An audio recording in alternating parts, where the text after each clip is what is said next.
கடகராசி. கடகராசிக்கு பாத்தீங்கன்னா 8ஆம் இடத்துல ராகு வராரு. இப்பதான் 8ல வந்து சனி இருந்து போயிட்டாரு. மறுபடியும் அட்டமத்துல ராகு வராரு. அதே மாதிரி பாத்தீங்கன்னா 2ஆம் இடத்துல வந்து நம்ம கேது பகவான் வராரு. சோ என்ன மாதிரி பலன்கள் தராரு?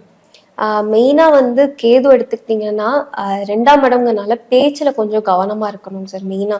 ஏன்னா உங்களுக்கு கடகம் பாத்தீங்கன்னா சந்திரனோடது. ஜென்ரலாவே ஒரு தாய்மைத்துவம் இல்லாட்டி ஒரு மாதிரி ரொம்ப மைண்ட்ஸ் லெவல்ல கொஞ்சம் வீக்கா இருக்கக்கூடிய பர்சன். ரொம்ப ஸ்ட்ரென்த் தான், பட் ஆனா எமோஷனலா ஏதாவது சொன்னாங்க அப்படின்னா கொஞ்சம் சீக்கிரமா வீக்கா வந்து யோசிக்கக்கூடிய ஒரு பர்சன். ரொம்ப இலகுன மனசு ஜாஸ்தி அவங்களுக்கு. அதனால 2ல கேது இருக்கும் போது இவங்க ஏதாவது சிம்பிளா நல்லதுன்னு நினைச்சு சொல்றது கூட அவங்க ஆப்போசிட்ல இருக்கவங்க தப்பா புரிஞ்சுக்கிறதுக்கான வாய்ப்புகள் வந்து ரொம்ப ஜாஸ்தி. நிறைய பேர் வந்து பேசும்போதே வந்து பார்த்துப்போன்னு சொல்றதே வந்து நீ சொன்னனாலதான் நான் விழுந்துட்டேன்னு சொல்ற மாதிரியான சுச்சுவேஷன்ஸ் வந்து ரொம்ப காமெடியா இருந்தாலுமே இது மாதிரி ரியாலிட்டியா நிறைய நடக்கிறது வந்து இருக்குங்க. மெயினா வந்து அவங்களோட வார்த்தையில வந்து ரொம்ப கவனமா இருக்கணும். என்ன சொன்னாலுமே ஒரு தடவைக்கு 2 தடவை யோசிச்சு, ஃபேமிலியில நீங்க என்ன பேசினாலுமே என்ன பண்ணாலுமே ஒரு தொல்லைகள் வந்து அவங்களுக்கு இருந்துகிட்டே இருக்கு. ஏன்னா சனி இப்பதான் நகர்ந்திருக்காரு. ஆனா என்ன இருந்தாலுமே அவங்களுக்கு ஒரு சின்ன தொல்லை இருக்கு. ஸோ இந்த 2ஆம் இடங்கும் போது அவங்க ஃப்ரஸ்ட்ரேஷன்ல வந்து பேசுறதுக்கான சான்ஸ் நிறைய இருக்கு. ஸோ மெயினா வந்து என்னன்னா கொஞ்சம் அமைதியா இருந்துக்கணும். மெடிடேஷன் பண்ணா ரொம்ப நல்லது. ஏன்னா சந்திரன் அப்படிங்கிறது மனோகாரகம் தான். ஸோ அந்த மனசு வந்து அலைப்பாஞ்சுக்கிட்டே இருக்கும்.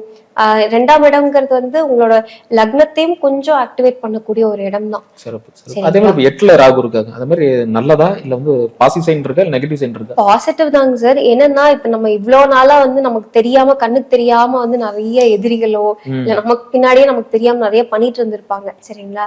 அதெல்லாமே இப்போ வந்து வெளியே கொண்டு வரதுக்கான டைம்னு சொல்லலாம். முகமூடிகளை கழட்டும் நேரம். முகமூடிகளை கழட்டலாம். அதே மாதிரி என்னன்னா அவங்க என்ன யோசிச்சிருக்காங்க என்ன பண்ணிருக்காங்கன்னு அவங்களுக்கு அவங்களே வந்து தெரிஞ்சுக்கிற அளவுக்கான டைமா வந்து இது இருக்கும். ஏன்னா இவ்வளவு நாள் வந்து என்ன என்ன பண்ணாலும் தடங்கள்னு தான் நினைச்சிட்டு இருந்திருப்பாங்க. ஆனா அது தடங்களை யார் பண்ணாங்கன்னு தெரியாம இருந்திருக்கும். அந்த தடங்கள் யார் பண்ணா இது எப்படி பண்ணா கரெக்டா இருக்குங்கிற ஒரு கிளாரிட்டி வரும். ஸோ இப்ப 8ங்க வந்து மறைஞ்சிருக்கிற இடத்த வந்து நீங்க தோண்டி வெளியே எடுக்கிற மாதிரிதான். 8ஆம் இடம் வந்து ஒரு கம்ப்ளீட்டாவே வந்து ஒரு மறைவு ஸ்தானம் தான். அதுவும் குரு பாக்கறதுனால உங்களுக்கு நல்லதை விட என்ன கெட்டது இருக்கோ அதை வந்து கம்ப்ளீட்டா வெளியே எடுத்து காமிச்சிடும். இதுதான் இவங்கதான் உனக்கு வந்து கெடுதல் பண்ணாங்க, இவங்கனாலதான் இது வந்து உனக்கு ஸ்கிப் ஆகி போயிருக்கு, இதுதான் மெயின் பிரச்சனைங்கிறது வந்து கிளியர் கட்டா வந்து யார் என்னங்கிற அளவுக்கு நம்ம கிளாரிட்டியா தெரிஞ்சுக்கிற அளவுக்கான டைமா இருக்கும்.